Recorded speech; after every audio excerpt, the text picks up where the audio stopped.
You're listening to Disturbing the Priest with Brandon Baddock.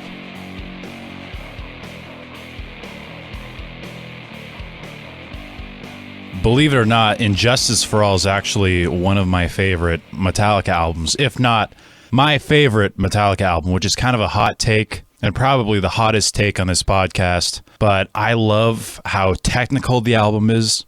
My love for it foreshadowed how much I love prog in metal, especially bands like Death and Revocation, two technical death metal bands. But I thought to dedicate an episode to this album. There's a lot to dig into when it comes to Injustice for All. Their first double LP also, I have the original on vinyl, which I cherish with all my heart. I shat myself when I found it at a record store one day. But Injustice for All, one of Metallica's better albums.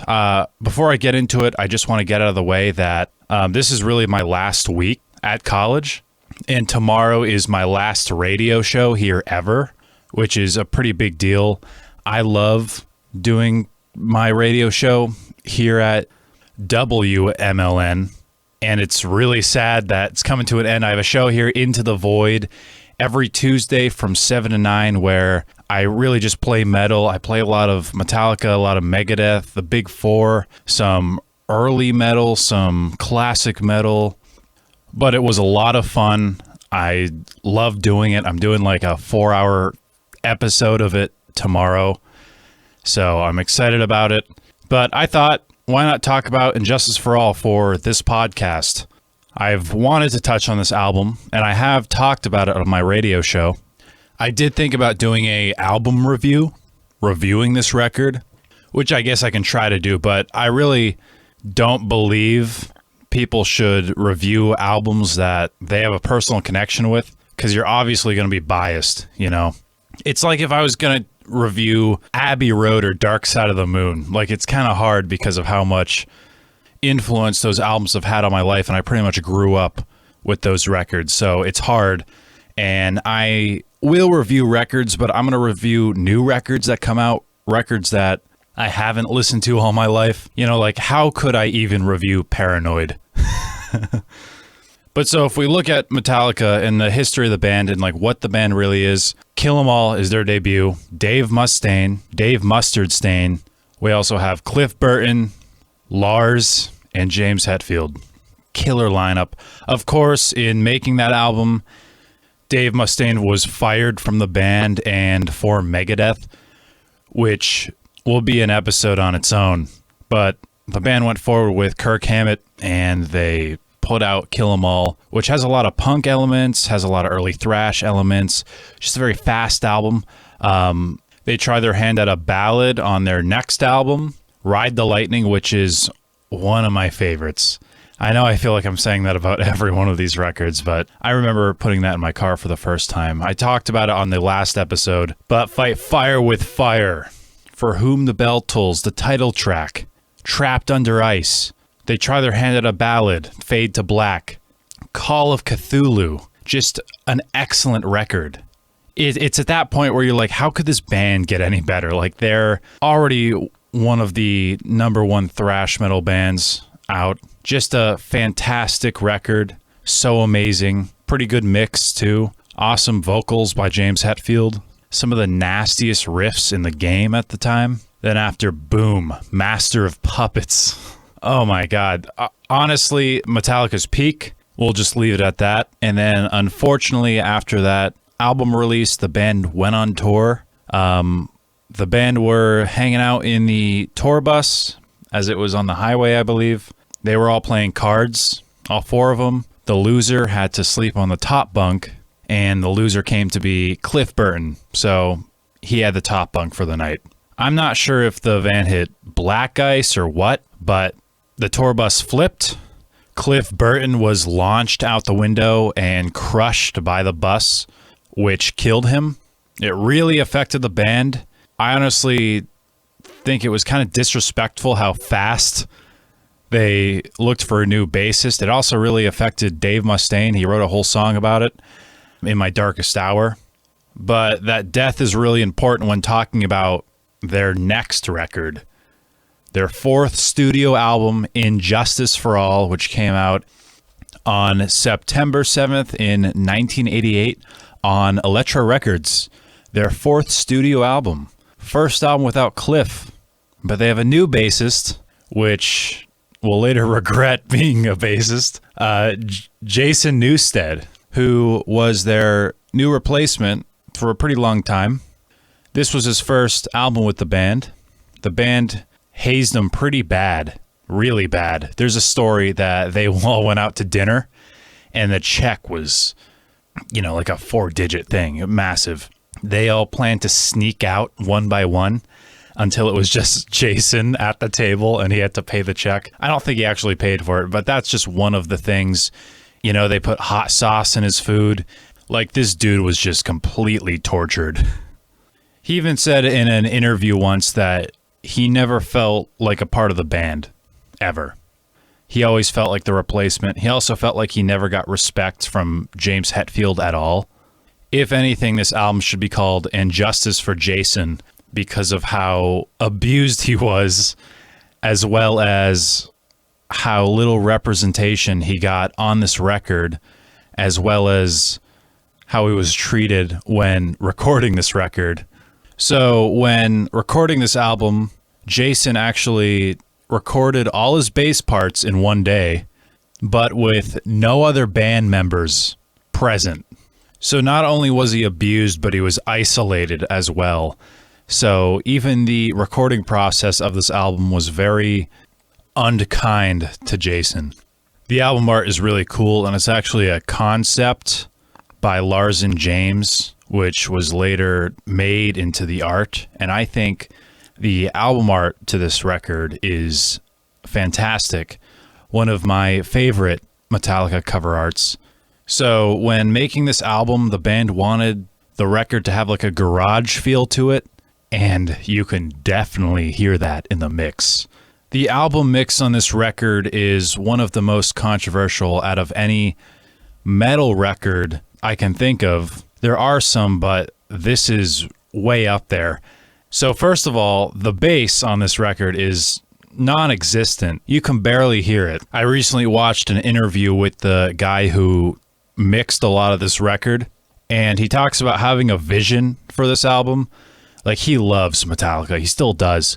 He even said that he wanted this album to make Master of Puppets sound like a demo tape. You hear that and you think, this album's going to sound fantastic. It's going to sound clean. And this being Metallica's most technical, I think this would have been a great album to have a really awesome mix on because of how many elements are in this record. Every time he changed something, Lars would disagree with him. Lars was really the creative head when it came to mixing this album. He wanted his drums to sound a certain way, and when he got them to the level he liked and he got them to the sound he wanted them to be, it mortified the producer. The producer hated it, and apparently it was one of the worst mixes when it comes to the drums. But Lars insisted. He kind of got it his way, also with turning the bass down. I'll give it this, though. The album has an awesome guitar tone. I love Hetfield's guitar on this. I also love Kirk's guitar on this. I think the tone is amazing. One of the better guitar tones to come out of Metallica. Also, one of the most memorable tones, in my opinion. But there's a lot of songs to dive into when exploring this record. The album starts with a song called Blackened, which is one of the best Metallica songs ever made. My friend's favorite Metallica song as well. So the song starts off with being played in reverse until it gets to the main riff where it's played normally. And it's one of the best riffs I've heard in my life and in thrash metal. So there's a rumor that this song is about like the decline of nature and about how James liked his fish. Every time he ordered fish, apparently he would scream "blackened" at the top of his lungs. So that makes sense. That'd be a really funny connection if this is true. But one of the better openers, I'm in love with the song Fight Fire with Fire. I think that's Metallica's best opener, but a lot of people will say that Blackened is the greatest opener when it comes to Metallica's discography of albums. We go into the next song, which is And Justice for All, which really just talks about our justice system, how corrupt it is, how unfair justice is lost. Apparently this song is based off a movie, but I wouldn't be surprised. A lot of Metallica stuff are based off movies, and my favorite Metallica song is completely based off a movie, where with the music video that came out to it, they literally use scenes from said movie it's inspired off of. Before we get there, though, we can't forget about Eye of the Beholder, one of the more progressive songs when it comes to Metallica's discography of music. Just the amount of time signatures on this song sometimes make me forget that this is a Metallica song. But after that, we get to the song One. This is a very famous Metallica song. A lot of people know this right under Enter Sandman. It's like probably their second to third most popular song. It's between One, Master of Puppets, and Enter Sandman. But wow, talk about amazing instrumentals. I think it is the best song Metallica's ever written. So the chorus, hold my breath as I wish for death, oh please God wake me. So this song is based off a movie where a soldier pretty much just steps on a landmine and loses his hearing and sight. And we know that from the bridge where he says, landmine has taken my sight, taken my speech, taken my hearing, taken my arms, taken my legs, taken my soul, left me with life in hell. A pretty dark theme when talking about this song, but this is a very political album by Metallica and a very, very heavy subject. In the music video, they show a lot of scenes from this movie. In the song, he talks about holding his breath and hoping he dies. I believe it shows a scene where he is able to like blink, I guess, and he blinks in Morse code, and they find out he's saying kill me. But this album and song has such a build to it, especially this song with its soft intro and then to the kick drum that the guitar also fuels, and it goes into him chanting all these things, wishing for death. It is just such a heavy song. We get to Kirk Hammett's solo on this song, and it is by far my favorite Kirk Hammett solo. I think this is peak Kirk Hammett. This solo is fantastic. Some of it reminds me of Diamond Head in a way, but this solo really goes to show how technical Kirk Hammett can be. This song is actually responsible for getting most people into Metallica, one of the more mainstream Metallica songs, yet it has such a dark meaning, as well as being one of the more longer Metallica songs. Next up, we got And Justice for All, which has some of the best lyrics on this record. Also, one of the best riffs on this. Wow, does that riff really build up from where it starts. The lyrics are very complicated, but it's definitely political, and it's definitely fitting in the theme of this record. But Metallica is sticking to these longer songs, these political rants that are perfectly matched with the instrumentals. I've seen a few things online that have said that this song is about Cliff's death and how they all picked straws and whoever got the shortest one had to sleep on the top bunk. But that is just so wrong. It was a card game, as I talked about earlier. And also, I feel like Metallica has enough morals where they wouldn't write a song like this about their band member dying. We got to remember that they are a thrash metal band and not a black or death metal band. But in all honesty, one of their better songs on this record. Keeping it going, we have Harvester of Sorrow, one of the slower songs on this record, but oh my God, is it the heaviest. I've headbanged so hard to this song, It's giving me a headache.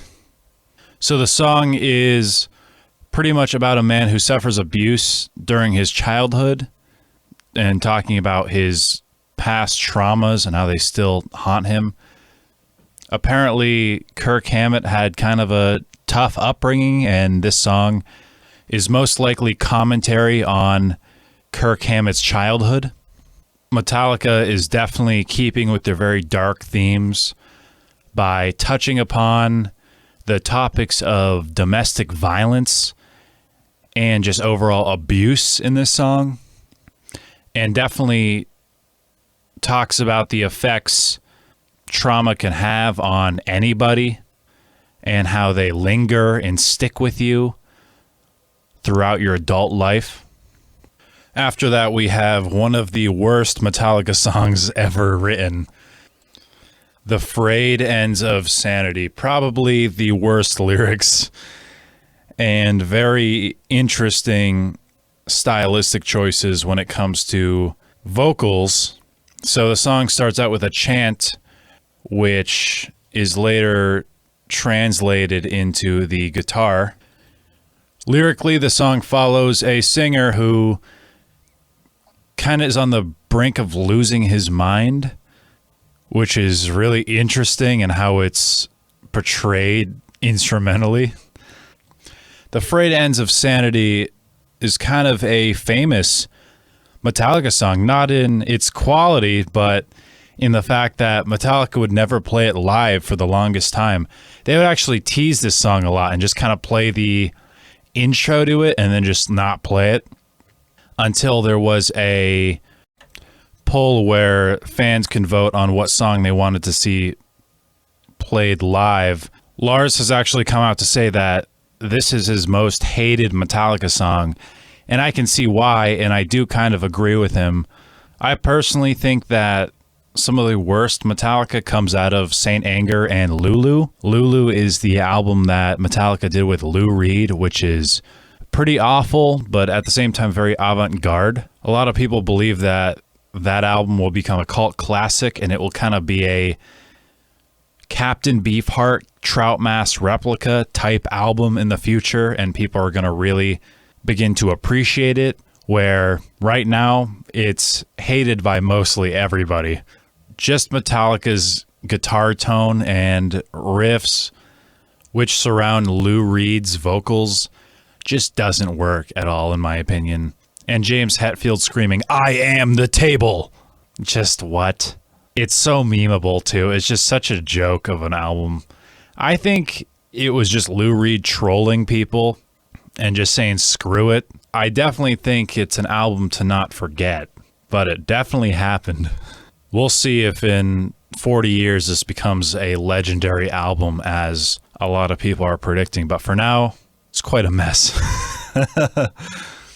The Frayed Ends of Sanity, though, is a pretty messy song. I think it's kind of stupid. It's kind of a filler track. I think the chanting at the beginning is really stupid, and how it kind of lingers throughout the whole song. It's just something that I only listen to when I'm spinning the vinyl of this album. But it doesn't mean I don't jam out to it. I do. With the next song on this record, we're greeted with another instrumental, which Metallica started with Ride the Lightning and into Master of Puppets with their famous instrumentals where Cliff Burton really oversees the entire song. But the instrumental on this album, To Live Is to Die, is straight up a tribute to Cliff Burton. And the bass line is actually an unused recording that Cliff wrote prior to his death.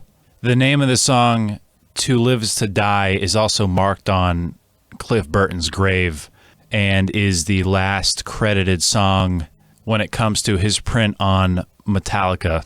But a lot of the bass was also recorded by Jason Newsted. There's a poem at the end of the song too, and a lot of people think it was a poem written by Cliff, and it's actually written to be by Cliff in the liner notes, but it's actually by a German poet, and it's the poem that goes, "When a man lies, he murders some part of the world. These are the pale deaths which men miscall their lives."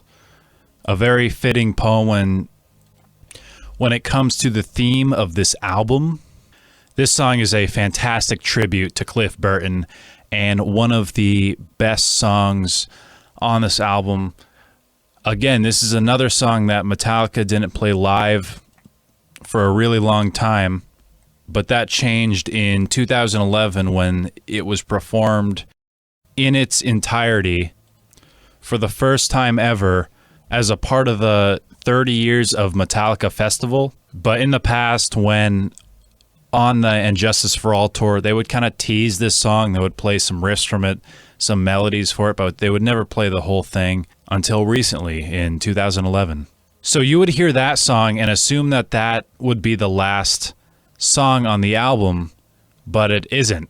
The last song on the record is called Dyer's Eve, and it is one of my favorite Metallica songs of all time. And to be honest, it's one of the more thrashier tracks on this record. At times, the song reminds me of the Kill 'Em All days, but much more developed with a more technical side and being way more fleshed out. The lyrics on this track are insane. The lyrics on this song are actually about teen angst, and you wouldn't think so because of how serious the lyrics are, but the song is inspired from James Hetfield's childhood, actually.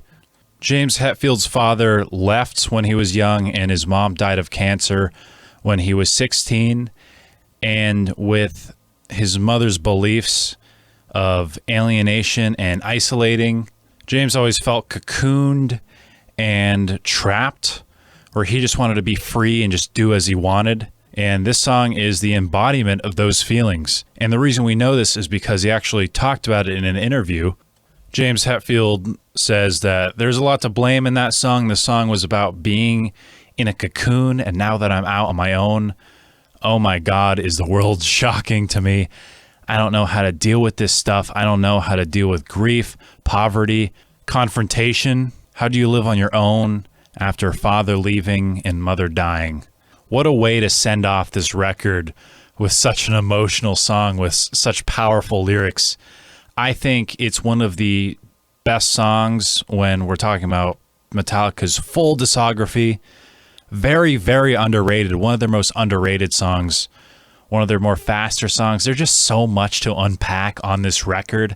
I tried my best at it, but there are so many elements. There is so much emotion in every song. Like, yeah, the frayed ends of sanity is kind of stupid and really dumb.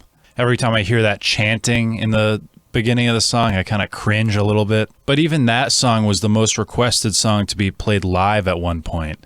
This album has a terrible mix and kind of some negative history surrounding it. But I think out of all that emotion, we got such a great Metallica album. I think with Cliff's death, this album was really just the band getting their emotions out on everything, even on James Newsted, on turning the bass down and him playing alone. Yeah, the band says that Jason's bass turn down wasn't a part of the hazing, but I feel like it represents what Jason was going through. James Hetfield confronting his childhood. Also on the track To Live Is to Die, which is the Cliff Burton tribute, which is made up of unused recordings that Cliff performed prior to his death. Something I also want to add is in that song, To Live Is to Die, at times you can hear almost like the guitar weeping with the bends. There's just so much emotion in that track and in this album as a whole. It's one of my favorites, not just for how emotional it is, but for how angry it is as well. At times, James Hetfield is screaming into the mic, especially at the bridge where he's screaming, "Darkness imprisoning me." You can feel the emotion in that song. But I just think this is a great record. I think the problems in this record, if anything, give the album more personality. Yeah, it has a terrible mix, but I think the history of this album and the story behind the mix, the death, the life to a new band member, all contributing to this masterpiece of emotions the whole band is going through. That'll do it for this episode of Disturbing the Priest.